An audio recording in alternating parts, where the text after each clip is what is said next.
Divide करतो. काय बघितलं होतं? Prokaryotic, eukaryotic. Example bacteria.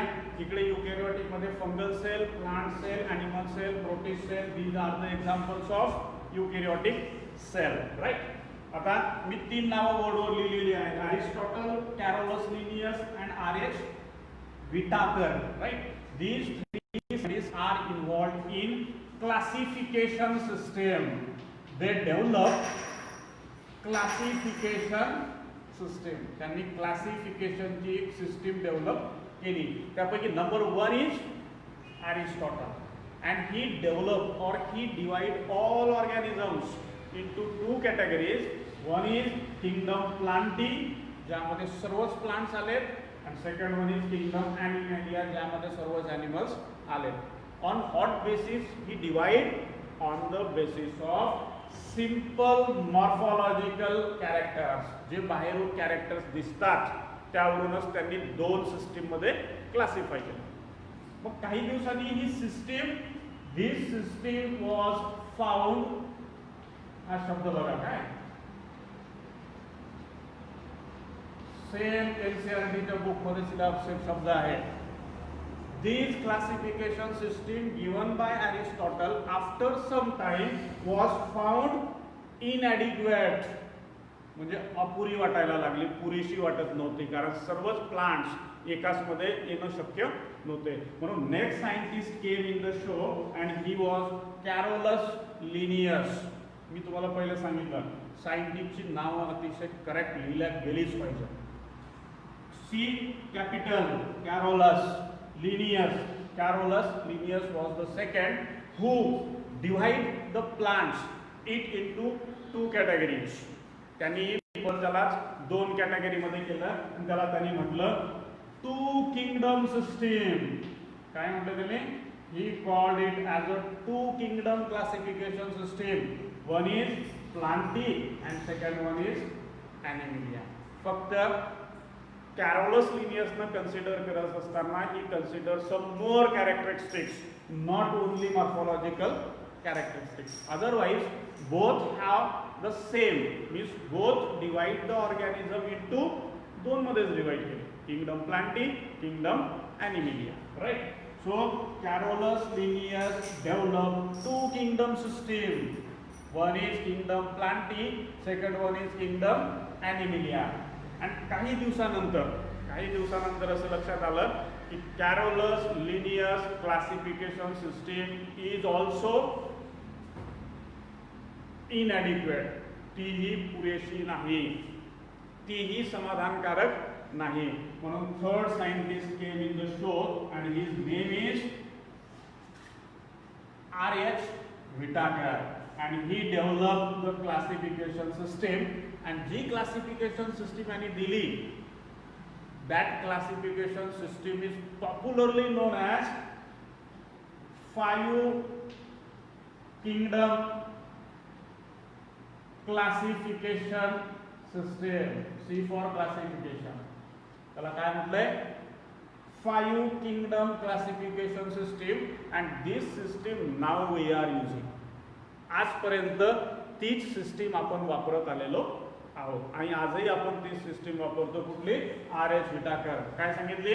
5 kingdom classification system. कुठले कुठले सिस्टीम आहेत रे 5 किंगडम क्लासिफिकेशन सिस्टीम मधल्या? कोणी सांगू शकेल का? Which are the 5 kingdom classification system given by R.H. Whitaker? Number 1, M. Number 2, P. Number 3, F. Number 4,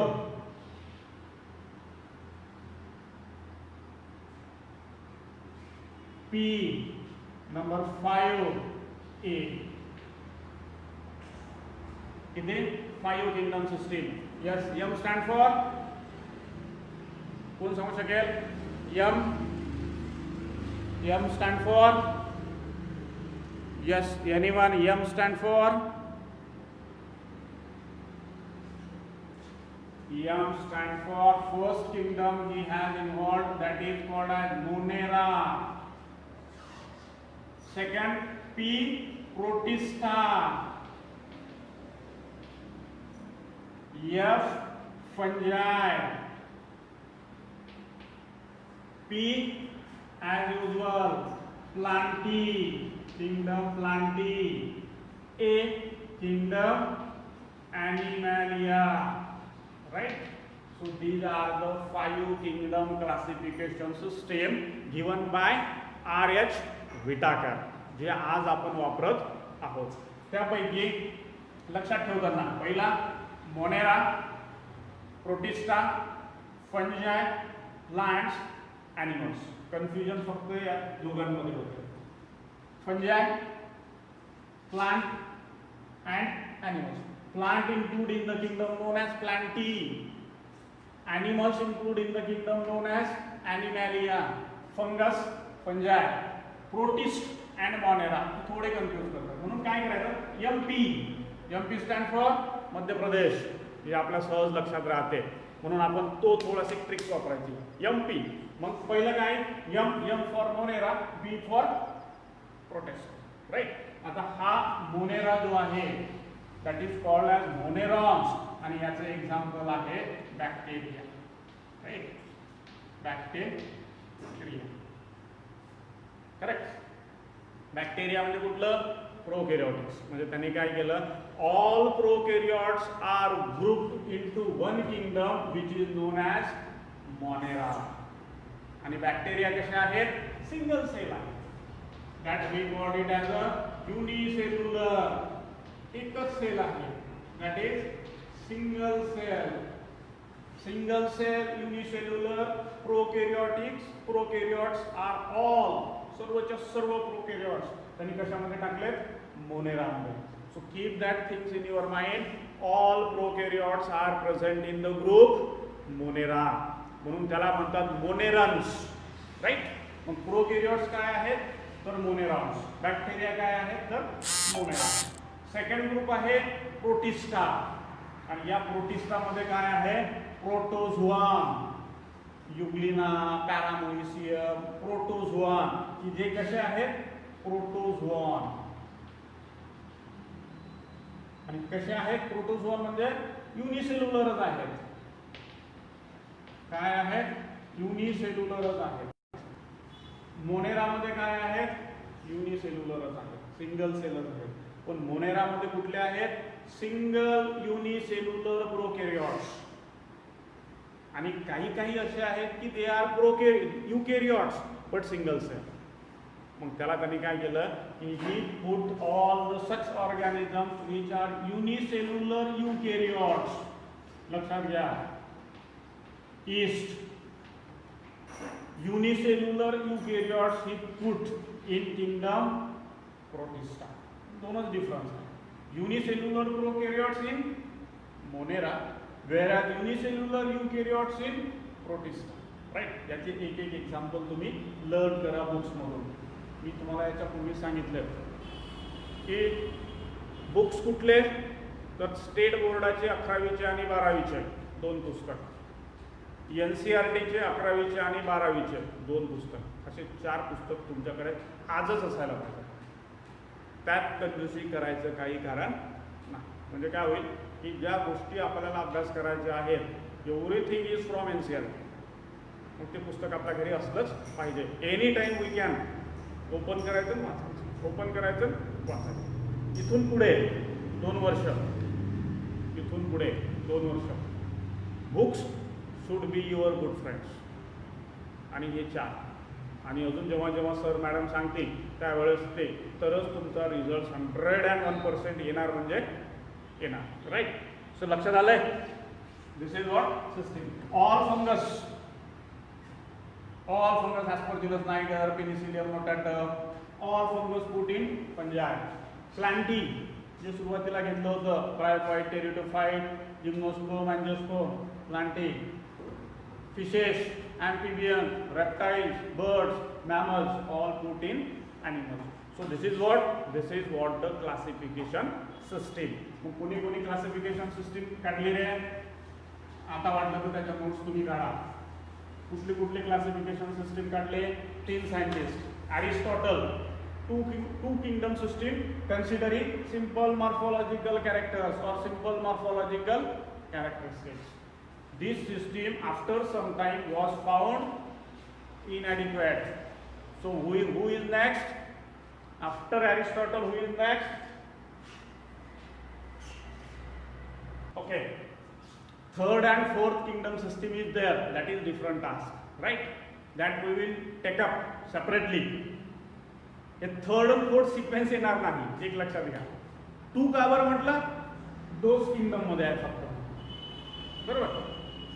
एक कुठला सायंटिस्ट आला नाही, त्याने असं सांगितलं नाही की मोनेरा, प्रोटिस्टा अँड फंगाय नाही. आर.एस. विटाकरनं कंप्लीट स्टडी केला.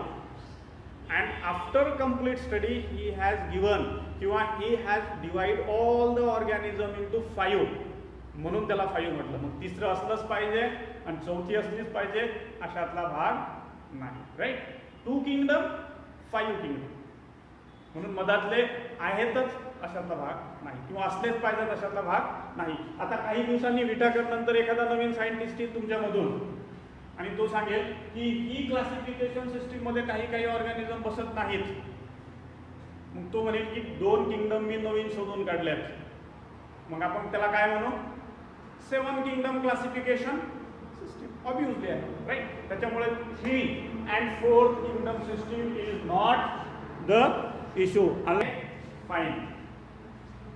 आर.एस. विटाकर 5 किंगडम सिस्टीम जे करंटली आपण वापरत आहोत. लक्षात. आता नेक्स्ट आहे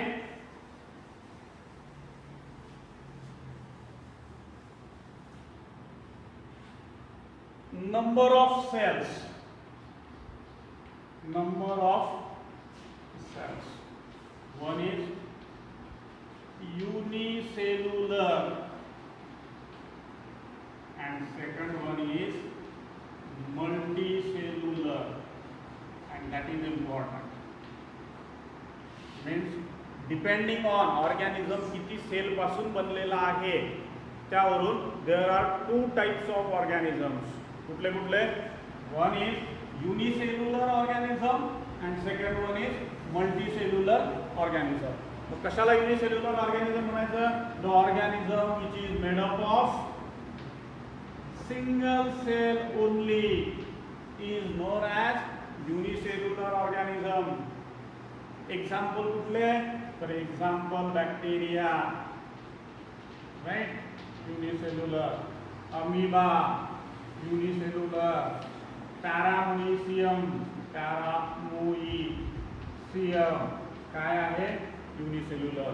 So these are what? These are the example of unicellular organisms. आलं का लक्षात? कशाला म्हणायचं? The organism which is made up of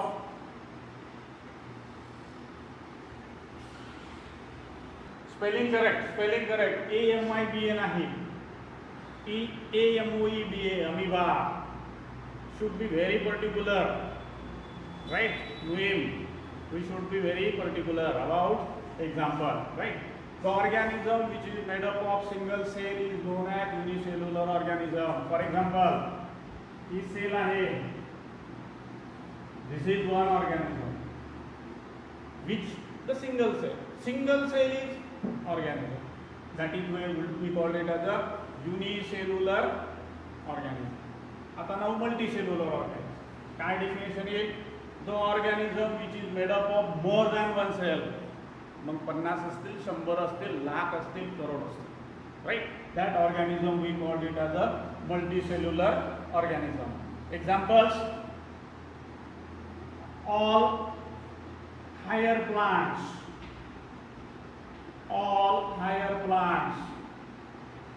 and all higher animals. These are multicellular organism, right? आता एक गोष्ट इथं लिहितो ते लक्षपूर्वक घ्या.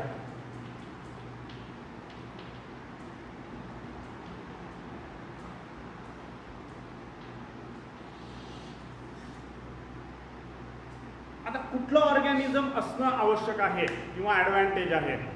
युनिसेल्युलर ऑर्गॅनिझम असणं हा ॲडव्हान्टेज आहे की मल्टीसेल्युलर ऑर्गॅनिझम असणं हा ॲडव्हान्टेज आहे?